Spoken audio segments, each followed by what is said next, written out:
하나님의 말씀은 사도행전 20장 28절 제가 한번 읽고 다시 여러분들이 읽으시겠습니다.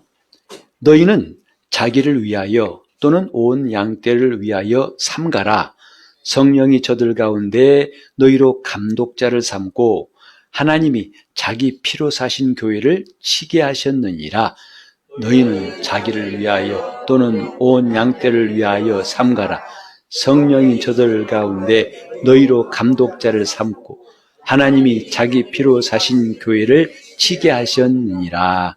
아멘. 성경을 읽다 보면은 유난히 피에 대한 말씀이 많이 나옵니다. 되게 교회 밖의 사람들은 전도할 때 성경 다 좋은 말씀이지요. 좋은 말씀이 많이 있습니다. 그러는데 실상은 읽다 보면은 좋은 말씀보다도 피의 이야기가 참 많이 나와 있어요. 이것이 예수를 믿다 보면은 충격적인 일 중에 하나일 수가 있죠. 어떻게 성경에 또 거기 수많은 제사가 나오고 그 제사마다 제물, 곧 짐승이 한두 마리가 아닙니다. 소와 양과 염소가 비둘기도 수없이 죽여서 피를 내가지고 제사합니다. 그러니까 이거 성경은 좋은 말씀이라는 것보다도 좀 제대로 말한다면 성경은 좀 징그럽네요. 이렇게 피하기가 많이 있어요. 하는 것이 오히려 맞는 말일지 몰라요. 이제 성전에 보면은 맨 처음에 성전에 들어갈 때 첫 번째 만나는 게 번제단이죠. 거기서는 좀 피비린내 나는 살아있는 소가 죽임을 당하고 또 양과 염소가 정말 수없이 죽임을 당합니다. 솔로몬이 하나님 앞에 1000번제를 드렸다고 하지요. 그 말은 뭐냐면 1000마리의 제물을 죽여서 하나님 앞에 번제로 드렸다는 뜻입니다. 그러니 그 번제단은 우리 상상처럼 그렇게 고요하고 멋있는 게 아니라 피비린내 나는 곳입니다. 제가 콜롬비아 갔을 때에 모처럼 투 경기를 가본 적이 있어요.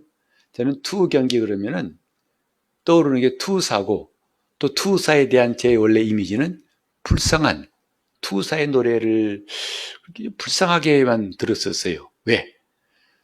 그 투사는 소와 싸워야 되는 그게 그의 직업이잖아요.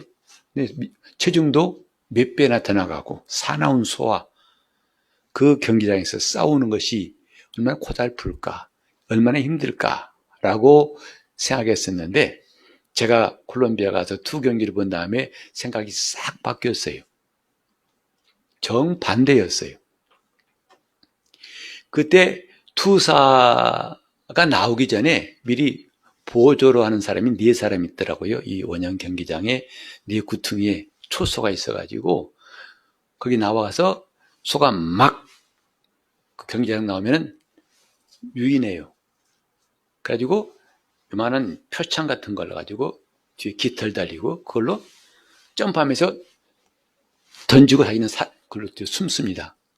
근데 정확하게 그들은 아주 고수들이더라고요.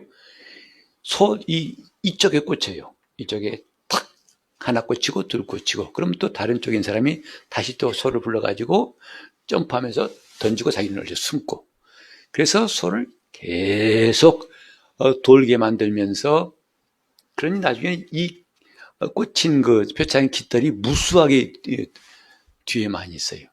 불쌍하잖아요. 그렇게 몇 바퀴 돌린 다음에 나중에 이제 투사가 말 타고 나옵니다. 걸어 나온 게 아니라 말 타고 긴 창 가지고 나와가지고 꼭 어디를 찌르냐면 여기를 또 찔러요. 미워요. 나중에는 투사가 밉더라고요. 불쌍한 게 전혀 아니에요. 그리고 찌른 다음에 가만히 뺀 게 아니라 찔러가지고 막 후빕니다. 얼마나 아프겠어요. 소는 화가 나가지고 막 움직이고 그렇게 해서 거의 진을 빼놓은 다음에 내려서 여러분이 많이 보셨을 겁니다. 붉은 천 있잖아요. 거기다가 칼을 감춰서 이렇게 편 다음에 소를 유인해요. 그럼 막 달려오고 휙 막 달려오고 그렇게 약을 올리고 힘 빼고 뭐 한 다음에 나중에 결정적인 순간에 칼로 여기를 쿡 찔러서 쓰러뜨리면 이기는 거예요. 근데 투경기에 그 하나만 있는 게 아니고 그런 장면이 1회전부터 6회전까지 6번이 나와요.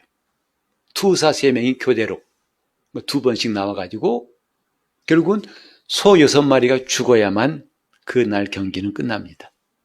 나중에 그 죽은 소는 이제 이 양뿔에다가 딱 걸어가지고 질질 끌고 나가요. 정말 생각이 바뀌었어요. 투사가 불쌍한 게 아니라 소가 불쌍하고 투사는 밉다고 생각했어요. 한 경기에 6마리씩 소가 죽어나가죠. 그래서 콜롬비아 가면은 돼지고기 값이 되게 비쌉니다. 소고기가 비싸요. 왜? 많이 있으니까. 소는 많이 있으니까. 하나님 앞에 제사할 때 번제단 광경도 수많은 짐승이 죽어나갑니다. 멀쩡히 살아온 짐승이 잡아가지고 피를 내서 죽게 만들어요. 그리고 그 피를 가지고 제사하죠. 여러분, 이게 무슨 좋은 말씀이라고 할 수 있습니까? 좀 거룩한 말씀이라고 하기에는 입이 잘 안 떨어진다고요. 이런 성경의 피해 이야기가 한두 번 나온 것이 아니고 구약 성경에는 무지무지 많이 나오고 신약에는 좀 적게 나옵니다만 거기에는 놀라운 사건이 있죠. 하나님의 아들이 사람으로 와서 피를 흘리는 이야기가 나와 있고 그 이야기를 계속 증가하는 증인들의 이야기가 요한계시록까지 이어지고 있습니다. 이게 성경이에요. 그래서 성경은 피의 이야기다 라고 하는 말을 할 수가 있습니다. 그렇다면 왜 이렇게 성경에 피의 이야기가 많을까? 그래서 설교 시간에 이렇게 피 말하면 징그러워요. 좀 그런 말 하지 마시고 좀 고상한 말 하지 왜 그런 설교하냐고 마음에 불편하신 분도 있을지 몰라요. 하지만 이게 성경이에요. 어찌합니까? 창세기부터 성경은 피의 이야기로 계속 이어지고 있습니다. 왜 성경에는 피의 이야기가 나와 있을까? 오늘 그걸 좀 알아보려고 합니다. 먼저 우리가 레위기 17장 11절 말씀을 함께 보겠습니다. 육체의 생명은 피에 있음이라 내가 이 피를 너희에게 주어 단에 뿌려 너희의 생명을 위하여 속하게 하였나니 생명이 피에 있으므로 피가 죄를 속하느니라. 피가 생명이 피에 있다는 말이 2번이나 연거푸 나오고 있어요. 생명은 피에 있다. 하나님이 이것을 가르치신 것이죠. 또 한 가지는 피가 죄를 속하느니라. 이 속한다는 말이 한자라서 잘 이해가 안 되는데 쉽게 말하면 피가 죄를 갚는다 이 뜻이에요. 오직 피만이 죄를 갚을 수 있다. 이게 하나님께서 우리에게 알게 하신 진리예요. 그래서 피 속에 생명이 있고 피가 죄를 갚는다. 이 메시지를 우리 인류에게 하나님이 주시려고 수많은 제사가 레위기에 나오고 이스라엘은 그렇게 제사했던 거죠. 사실 저도 얼마 전만 해도 레위기 그러면 여러분과 마찬가지로 좀 성경 통독할 때 시험 드는 부분이에요. 레위기는 좀 점프했으면 좋겠다. 익은 것으로 알고 하고 다 같은 말씀을 하고 넘어갔으면 좋겠다. 이런 말씀이었는데 우리가 성경을 열심히 읽자고 했던 그 캠페인을 기억하실 것입니다만은 새롭게 깨달았어요. 뭐냐? 레위기에 그 많은 제사가 많다는 것, 수많은 제사. 벌써 이스라엘의 5대 제사만 해도 바로 번제가 있고 소제가 있고 화목제가 있고 속죄제가 있고 속건제가 있습니다. 이것이 전부가 아닙니다. 전제가 있고 또 요제가 있고 온갖 제사 방법과 제사 종류가 많은데 그것도 다 격식이 달라요. 절차가 달라요. 그런 제사장들 정말 머리 좋은 사람이 돼야겠어요. 함부로 하면 안 되거든요. 하나님 말씀하신 대로 제사를 드려야 되기 때문에 정말 저 사법고시 패스에서 뭐 법관 된 사람 저리 가라 할 겁니다. 얼마나 이 하나님이 법도에 대해서 빠삭하게 알아야 되는지. 그러니 이런 제사를 하나님이 왜? 골치 아파. 우린 잊기도 힘든데 그들은 그렇게 살아야 했습니다. 근데 왜 그랬을까 보니까 하나님의 놀라운 사랑과 그 마음을 깨닫게 된 거죠. 왜냐하면 제사는 죄를 용서하는 것이 제사의 용도예요. 목적입니다. 제사가 많다는 것은 용서가 많다는 거죠. 하나님께서 이렇게 수많은 제사를 말씀하신 것은 우리가 어떤 죄를 지었을지라도 그 죄에서 하나도 예외가 없이 촘촘한 그물같이 우리를 용서하시고 다 용서하겠다는 하나님의 마음, 이걸 깨달으니까요 레위기가 그렇게 은혜스러워요. 아주 감사하고 정말 중요한 성경이다. 그러니까 의사들이 건강 진단한다고 할 때 내가 어떤 문제가 있는지를 그는 잘 파악했다고 하지만 놓친 부분이 있어서 나중에 갔더니 끔찍한 결과가 나와가지고 놀란 사람도 있다고 하죠. 그런데 하나님은 그를 실수하실 수 없도록 완벽하게 그분이 우리의 모든 죄를 완벽하게 그가 용서하시겠다는 그분의 결심, 의지, 다짐, 그분의 실천, 이것이 바로 제사를 명하신 게 아닌가. 그래서 참 마음에 큰 감동을 받았죠. 이런 제사, 그 제사의 내용은 아까 말씀드린 대로 생명인 피에 있다. 생명이 있는 곳이 피고 그 피가 죄를 갚는다. 이것이거든요. 그러니까 우리는 오늘부터 종료주의를 맞이하고 한 주간 동안 고난주간을 맞는데 지난주에 말씀드린 것처럼 우리는 좀 올해는 다른 각도에서 다른 관점에서 고난주간을 맞이했으면 좋겠다고 말씀드렸어요. 왜? 지금까지 보통 고난주간 그러면 옷도 검은 옷 입고 마음도 무겁고 뭔가 오락을 금하고 미디어 금식 다 하고 금요일날 금식 안 하면 신자 같지도 않고 뭔가 그렇게 해서 지나가는 고난주간, 그건 다 뭐냐면 주님이 얼마나 아프셨을까, 얼마나 힘드셨을까 하는 그것에 동참한다는 의미로 여겨질 수 있겠습니다만은 물론 그것도 필요하겠죠. 하나, 올해는 좀 각도를 달리하자 이 말이죠. 얼마나 주님이 아프셨습니까? 그 대못의 이 손목이 뚫려 나갈 때, 그것도 양손 양발에 할 때 고통, 그건 또 약하죠. 이렇게 세웠을 때 체중에 의해서 그 상처가 찢겨나고 뼈가 으스러지는, 이건 우리가 이런 고통은요 상상할 수 없습니다. 우린 따라 할 수 없어요. 억만 불을 더 따라 할 수 없습니다. 만약에 어떤 사람이 그렇게 고통을 감당할 수 있었다면은 주님은 이 땅에 오실 필요가 없었을 거예요. 그렇게 해서 그 죄를 갚을 수 있었다면은 결단코 하나님은 그 아들을 이 땅에 보내실 필요가 없었을 겁니다. 근데 그렇지 않기 때문에 하나님은 그 아들을 보내사 우리로 하여금 율법에 요구한 것을 내가 갚아야 할 것을 주님이 대신 갚으신 거죠. 그래서 우리는 다른 건 다 따라해서 좋은데 주님의 고난은 따라하지 마세요. 따라할 수도 없고 따라해서도 안 됩니다. 그건 그분만이 경험하신 그분의 지극한 고난이에요. 지금 우리는 얼마나 아프셨을까가 아니라 왜 주님은 갈보리에 가셔야 됐을까? 왜 이렇게 하셨을까? 좀 그쪽으로 시선을 돌렸으면 좋겠습니다. 그것은 우리가 아무리 노력하고 아무리 힘써도 아무리 고생을 자취해도 해결할 수 없는 죄값을 그분이 갚아주시려고, 죄가 있는데 그 죄는 피로써 갚는다는 하나님의 법, 그 법을 이루신 거죠.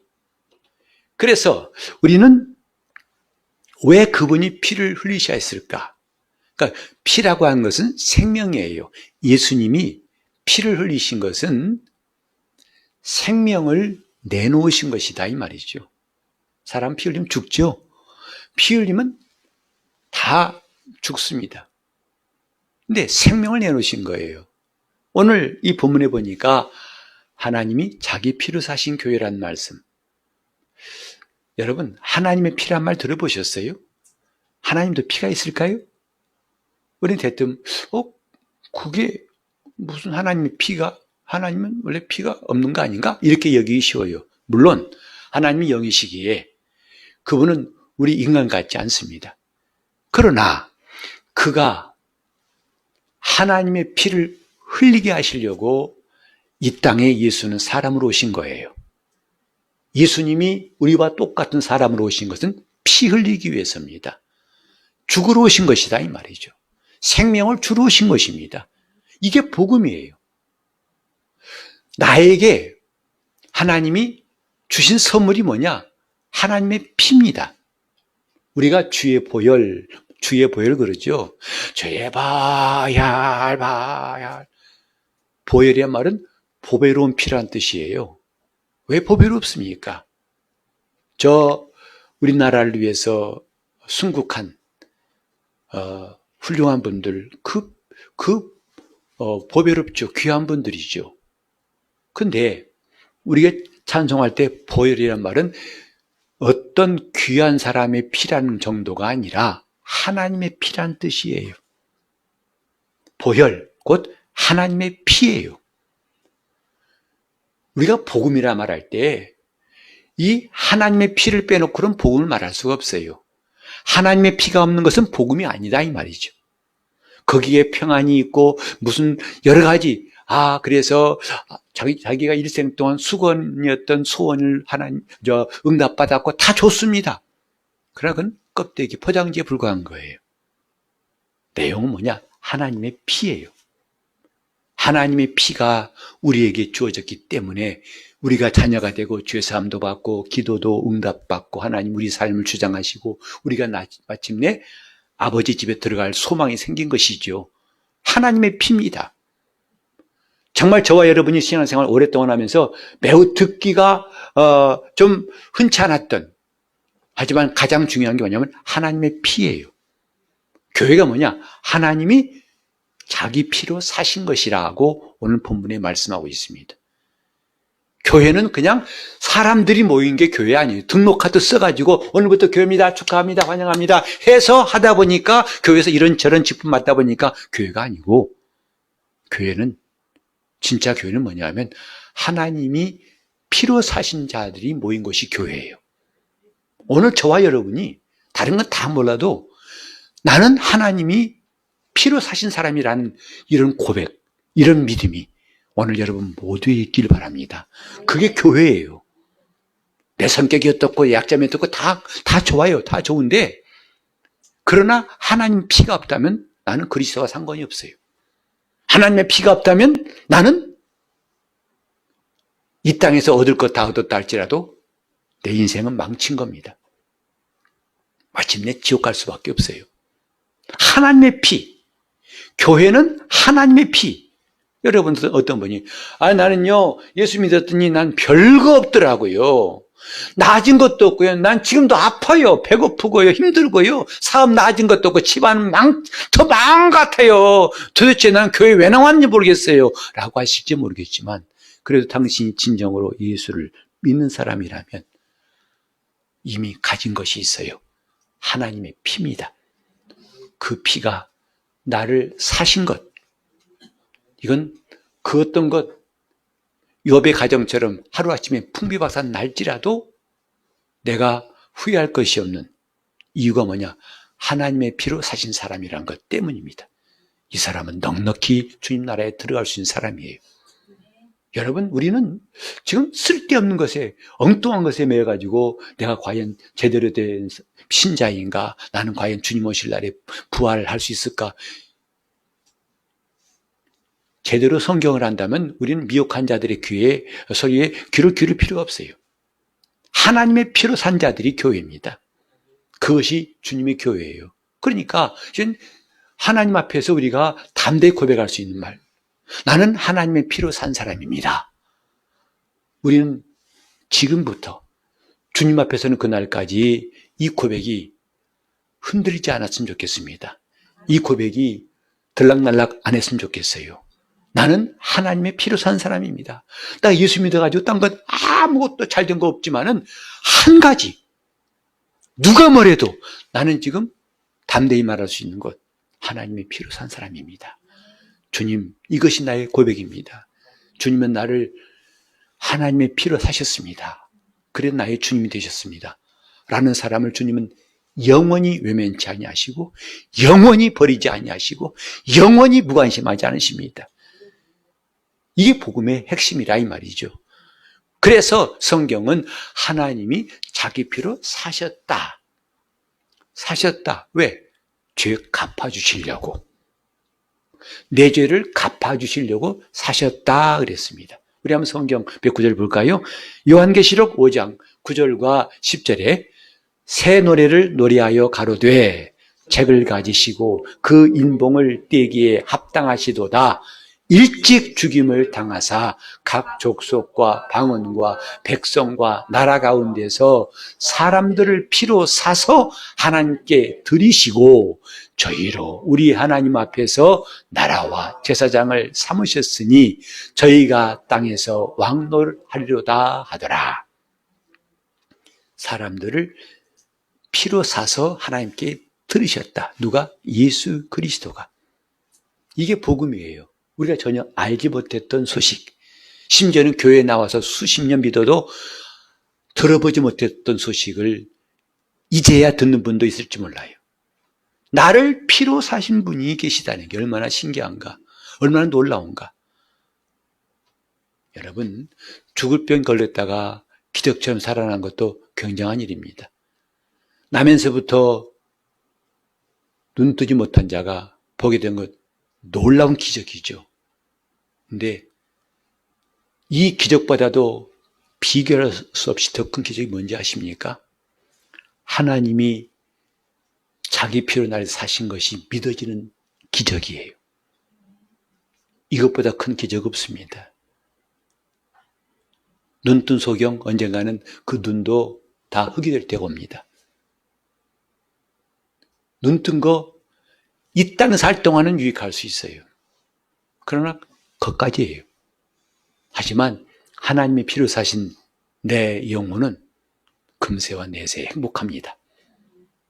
이것은 영원한 복락을 누릴 수 있는 하나님의 선물이에요. 이걸 이름하여 영생이라고 합니다. 우린 지금 하나님 앞에서 이런 복을 받았다는 감격이 없이 어떻게 교회의 일원이라 할 수 있고 어떻게 신자라고 할 수 있을까? 그러니까 자꾸 이런저런 일에 마음이 상하고 교회에 나오는데 수없는 방해물, 허들경기가 너무 심한 허들경기. 여러분 육상경기 허들경기가 있습니다만 선수들은 그걸 휙휙휙 잘 넘지요. 근데 그보다도 더 많은 허들이 있는 것이 신앙생활이에요. 그런데 그 무수한 허들도 다 뛰어넘을 수 있게 한 게 뭐냐? 하나님의 피로 사신 사람만이 다 뛰어넘을 수 있습니다. 이것이 우리의 강한 확신한 담대한 신념 아닙니까? 하나님께서 보내신 예수는 사람들을 피로 사서 하나님께 드리셨다 했어요. 또 우리 히브리서 9장 11절과 12절을 보면은 그리스도께서 장래 좋은 일의 대제사장으로 오사 손으로 짓지 아니한 곧 이 창조에 속하지 아니한 더 크고 온전한 장막으로 말미암아 염소와 송아지의 피로 아니하고 오직 자기 피로 영원한 속죄를 이루사 단번에 성소에 들어가셨느니라. 자기 피로 영원한 속죄, 영원히 갚았다 이요. 몇 년 동안만 갚아주신 게 아니라 영원히 갚으셨어요. 뭘로? 오직 자기의 피로. 그 다음에 에베소 1장 7절에 보면은 우리가 그리스도 안에서 그의 은혜의 풍성함을 따라 그의 피로 말미암아 구속 곧 죄사함을 받았으니, 구속이란 말은 하나님이 죄를 갚아주셨다 이 말이에요. 죄값을 갚아주셨다 이 말이죠. 뭘로? 그의 피로 말미암아. 그러니 피 없는 것은 예수의 복음이 아니에요. 하나님의 피를 모르는 사람은 복음을 믿는다고 할 수가 없을 정도입니다. 그리스도의 피, 하나님의 피. 우리는 이 사실이 충격적으로 다가왔다면 앞으로 그 충격의 배 이상으로 정말 우리가 고백했으면 좋겠어요. 하나님의 피. 나는 하나님의 피로 산 사람. 너 누구냐고? 하나님의 피로 산 사람. 야, 너 누구야? 그때 세상 사람들은 자기의 내가 어느 회사 과장이고 사장이고 뭐고 높은 직을. 그러나 우리는 우리 신분을 천사들 앞에서도 이렇게 말할 수 있어야 됩니다. 하나님이 피로 산 사람이다. 나는 하나님이 피로 산 사람이야. 이것보다도 정말 완전한 고백이 또 있을까요? 자, 그다음 고린도전서 6장 19절 20절. 너희 몸은 너희가 하나님께로부터 받은 바 너희 가운데 계신 성령의 전인 줄을 알지 못하느냐. 너희는 너희 것이 아니라 값으로 산 것이 되었으니 그런즉 너희 몸으로 하나님께 영광을 돌리라. 우리 게 아니래요. 나는 내 게 아니래요. 왜? 그분이 값으로 사셨기 때문이라는 거죠. 그러니까 믿음이라는 것은 그분이 값으로 사신 것을 인정한 시간만큼 믿음이 있는 거예요. 그걸 딱 덮는 순간부터 우리는 신자이지만 신자 같지 않게 살 수 있는 거죠. 그리스도의 피로 나를 사셨다는 것을 잠깐 덮어두는 순간부터 나는 신자 같지 않게 살 수 있는 것이다 이 말이죠. 너희는 너희 것이 아니다. 값으로 산 것이 되었으니. 또 우리 고린도전서 7장 22절로 3절. 주 안에서 부르심을 입은 자는 종이라도 주께 속한 자유자요. 또 이와 같이 자유자로 있을 때에 부르심을 받은 자는 그리스도의 종이니라. 너희는 값으로 사신 것이니 사람들의 종이 되지 말라. 이게 진정한 신자의 신분이에요. 너희는 값으로 사신 것이다. 우리는 그러나 얼마나 이걸 종종 잊어버리고 덮어두고 무관심하고 한눈 감고 삽니까? 그때마다 우리는 정직하지 않은 길을 갈 수밖에 없어요. 성도답지 않게 살 수밖에 없습니다. 너희는 값으로 사신 것이다. 너희 것이 아니라 주의 것이다. 우리는 지금 내가 누군가, 나는 말이야. 그러다가 나중에는 조금 교회 생활하면, 아유, 내가 얼마나 악하고, 얼마나 부족하고, 얼마나 약하고, 얼마나 교만하고, 얼마나. 근데 그런 데에서는 답이 안 나와요. 계속 파고 들어가도 답이 안 나옵니다. 진정한 자기 발견은 뭐냐 하면, 하나님의 피 앞에서 자기를 발견할 수 있어요. 나는 누구냐? 하나님이 자기 피로 사신 사람이다. 나는 값을 지불하고 사신 사람이다. 이게 내 신분이에요. 내 정체예요. 그 사람을 신자라고 하는 겁니다. 그 사람을 그리스도인이라고 하는 거예요. 말만 그리스도인이 아니라 이게 그리스도인이에요.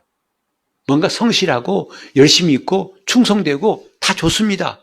그러나 이게 없다면 나중에 그는 알렉산더와 후메네와 같이 어느 날 주님을 떠나버릴 수 있어요. 하지만 값으로 사신 사람들은 그분을 떠나지 않는답니다.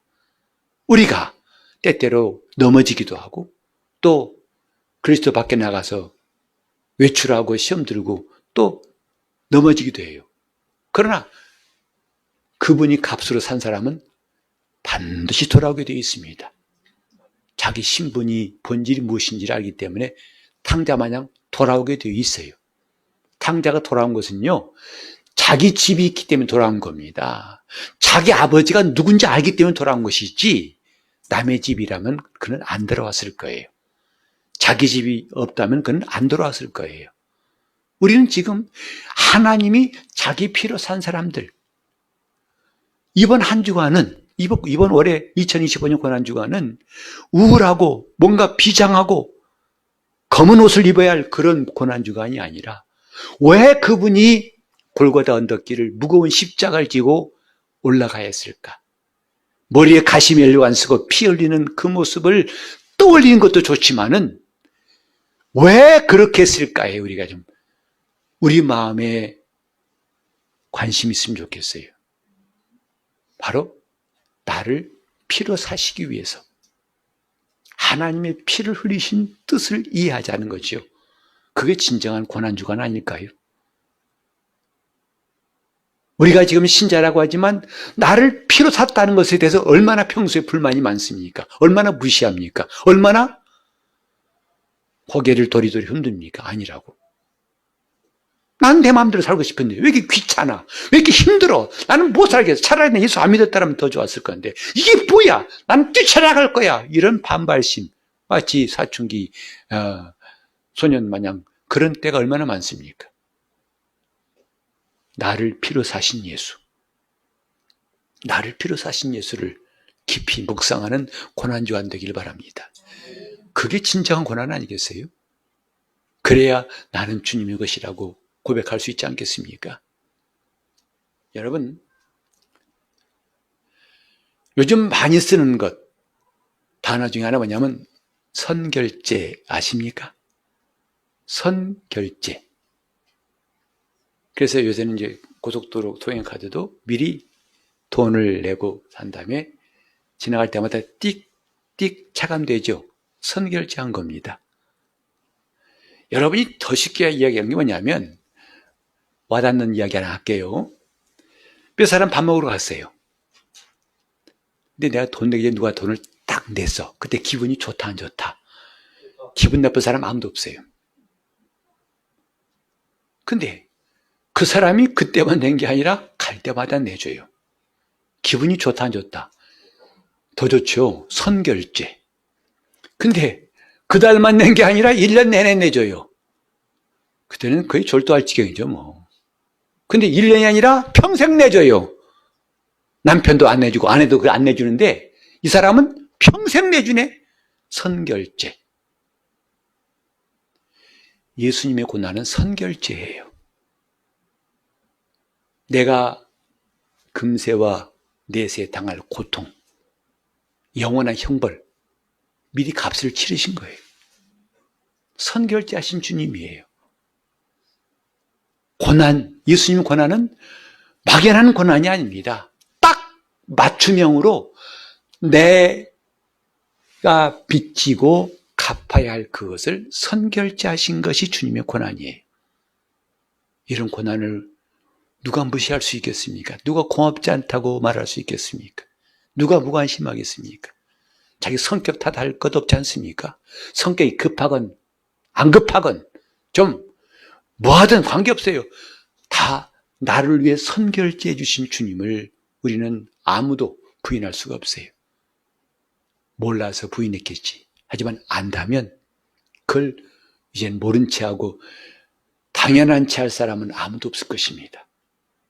그래서 그런 사람들의 고백이 로마서 14장 7절과 8절에 나와 있어요. 우리 중에 누구든지 자기를 위하여 사는 자가 없고 자기를 위하여 죽는 자도 없도다. 우리가 살아도 주를 위하여 살고 죽어도 주를 위하여 죽나니 그러므로 사나 죽으나 우리가 주의 것이로라. 이게 주님의 선결제를 깨달은 사람들이 하는 고백 아니겠습니까?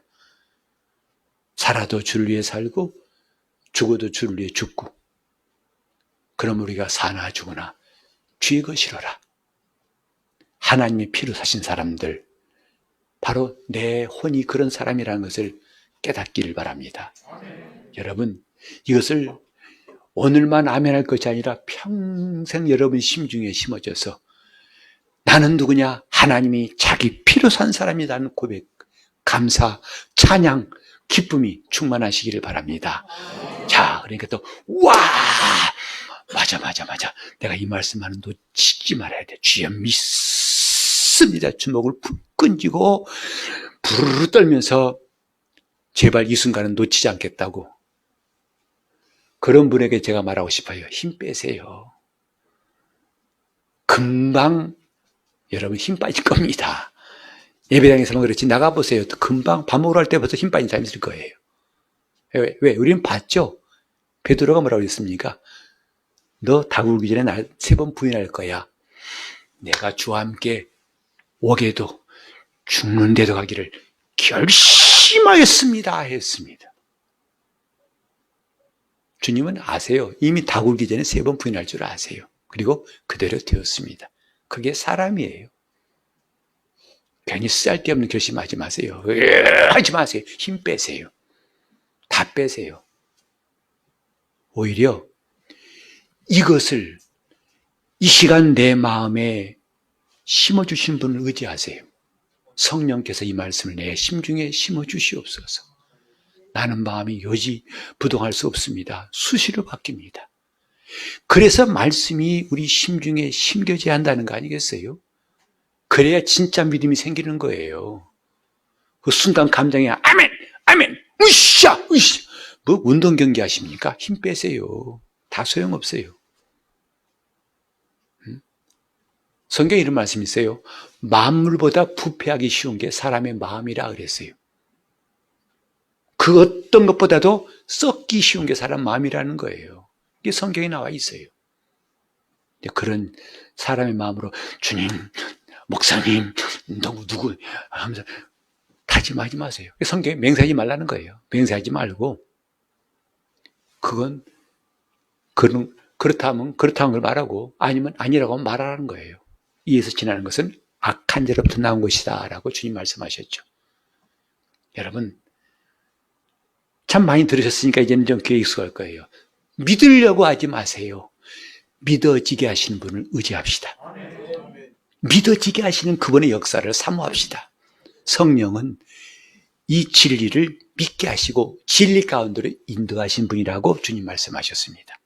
이 시간 기도하실 때 주님 오늘 들은 말씀이 성령님에 의해서 내 심중에 심어지도록 그래 일생 동안 나는 하나님의 피로 산 자임을 감사하고 자랑하고 증거하고 또 찬송할 수 있도록 나를 도와달라고 합심해서 기도하시겠습니다. 나를 피로 사신 예수를 찬양합니다. 하나님 아버지 수십 년 믿었지만 하나님의 피가 이렇게 우리 심중에 큰 울림으로 들려오는 시간이 일찍이 없었다면 오늘이 바로 그 시간 되게 하여 주시옵소서. 나를 피로 사신 예수, 수십 년 예수 믿는다고 교회 다녔지만 아직도 이 소식을 진실로 듣지 못하고 이 말씀이 마음에 심기지 않았다면 오늘 이 시간 성령께서 역사하사 이 말씀이 하나님이 피로 사신 사람이라는 말씀이 심어지게 도와주시고 성령의 증거받게 도와주시옵소서. 주연에 함께 하시기 원하옵고 예수 이름으로 기도합니다.